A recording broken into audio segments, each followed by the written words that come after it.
Is Florida now a quality win for the Vols?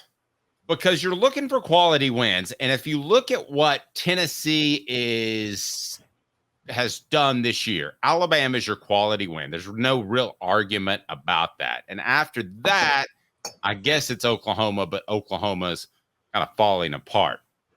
I believe Florida is a quality win because they found their quarterback. They've gotten better. Now, if the college football playoff committee looked at every single game, they would realize that Florida was in flux at the time. But Caleb, they don't look at every single game. I think we pointed that out. And I believe that Florida now will look like a quality win for Tennessee because Florida's already bowl eligible, correct? No, they just have to beat Florida State. Okay. So then they're bowl eligible. So I believe that Florida will look like a quality win for the Vols, even though if they did their homework, it's probably not.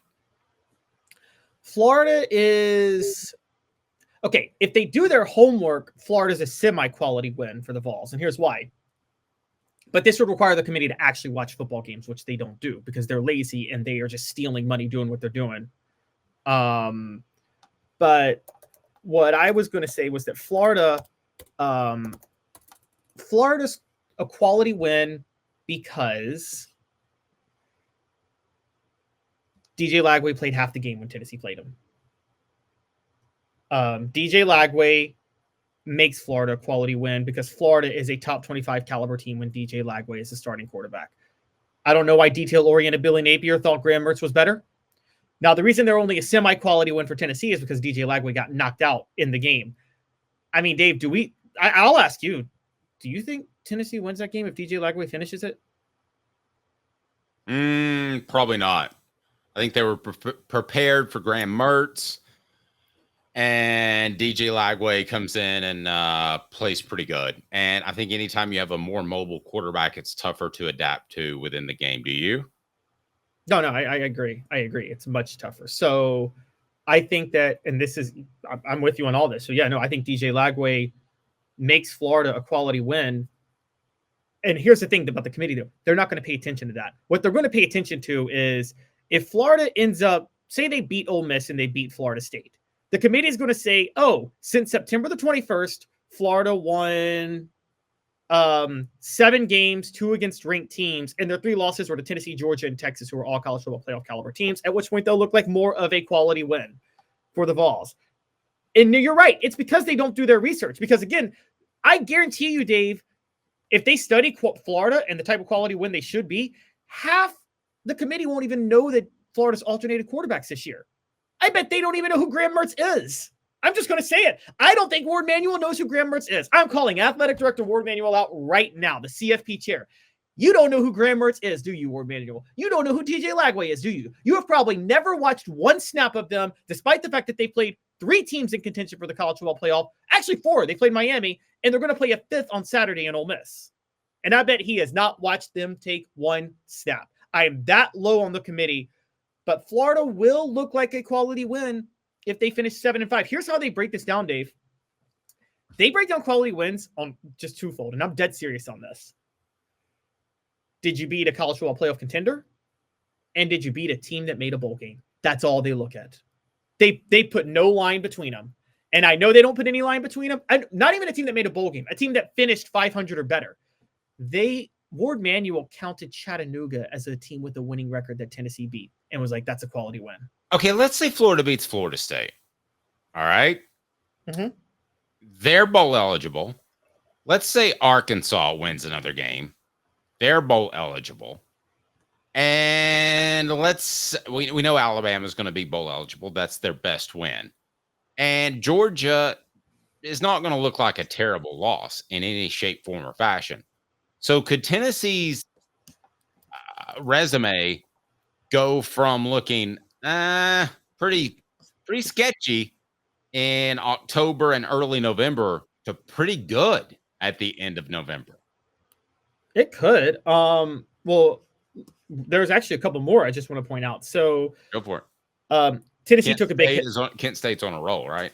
Oh my gosh. I don't want to be a coach who analyzes the field. I'm just a CEO, Kenny Burns. I'm going to make fun of him for the rest of time for saying that. No, but Tennessee did take a hit last night when NC State lost to Georgia Tech 30-29, because that could have been a bowl team that they said they beat the brakes off. But NC State's 5-6, and they have to win at North Carolina next week to go to a bowl. They could. I don't think they will. So that's probably off. Oklahoma has to either beat Alabama this weekend or LSU next weekend. But you're right, Arkansas is going to a bowl. They're beating Louisiana Tech. Florida's probably beating Florida State. That's 2 more bowl teams on Tennessee's resume.